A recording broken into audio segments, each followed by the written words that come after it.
Hello everyone, today we are going to discuss if you as a truck dispatcher should get an MC number.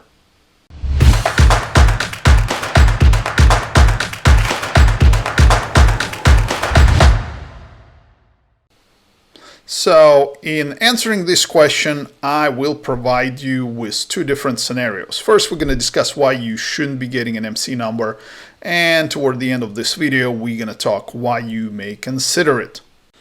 Afterwards, you may apply these scenarios to your personal situation and determine which might be the best for you. First, we need to answer a question as to why a truck dispatcher would want to get an MC number. And the two most common answers would be access to the load boards and booking freight under your motor carrier authority and then letting your clients transport the cargo. First, let's talk about load boards. In order to register on the load board, you are required to enter an MC number, which means you would have to get your client's permission to use their MC number to register for the load board so you can search for loads for your client. Now, that is no longer true. At this time, you could get access to the DAT load board without an MC number as an independent truck dispatcher, and DAT, being the largest load board, will provide you with plenty of options to choose from for your clients. I am pretty certain that other load boards will follow suit pretty soon.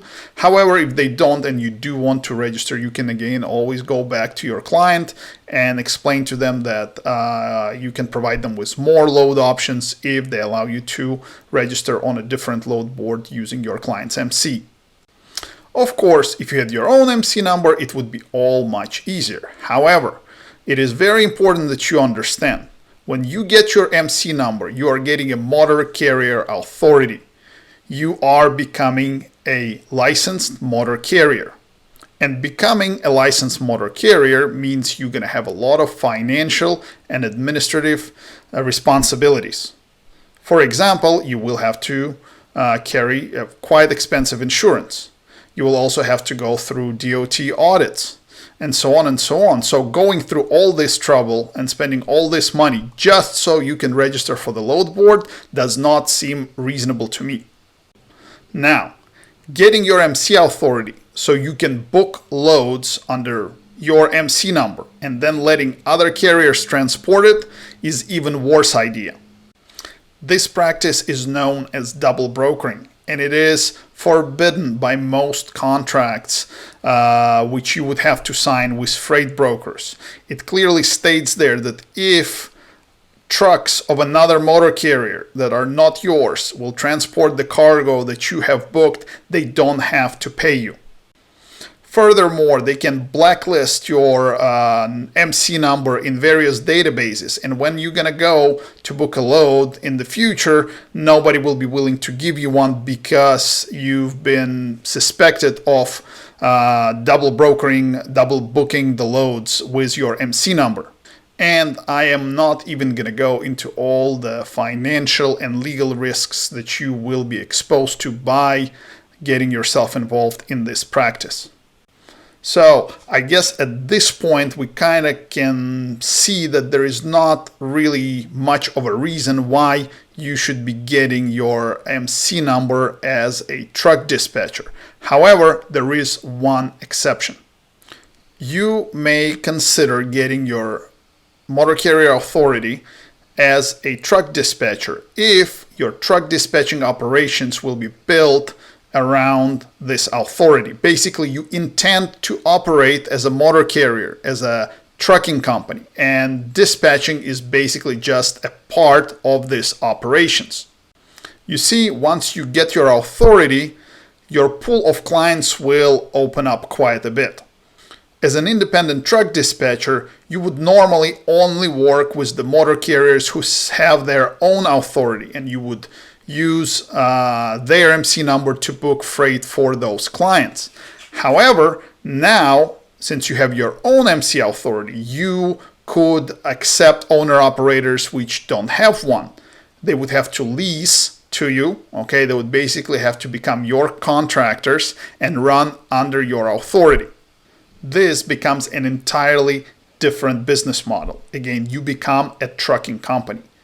Now, that doesn't mean you have to be buying trucks. You can still, you could lease owner-operators who already have the trucks. But now you control the financial flow. And you can charge them not just for the dispatching, but you can charge them for insurance, for quick pay, for fuel. You are in control.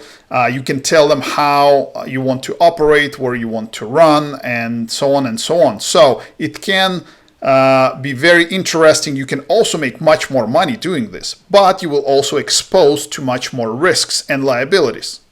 Remember that you, as a motor carrier now, are responsible for the safety. You're also responsible for the financials. Okay, you have to make sure that you are well funded to run your operations, because trucks are consuming a lot of cash every day with the fuel, with the driver pay, etc.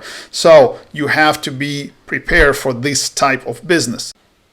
If you are new to the trucking industry, I would absolutely not recommend for you to get involved with this type of a business model. I think you should just start with simple dispatching when you are providing assistance as a service to trucking companies, and your expenses and your risks are fairly low. If you are familiar with trucking and do have experience in this industry, you may consider this model. Just make sure that you are well funded and have a good model, good structure in place. And with all that being said, we can conclude that you, as an independent truck dispatcher, more likely don't need an MC number unless you intend to become a licensed motor carrier. Now you can apply these factors to your personal situation and determine what is best for you. And with all that being said, we're going to finish up with this video. Don't forget to subscribe, and I will see you next time.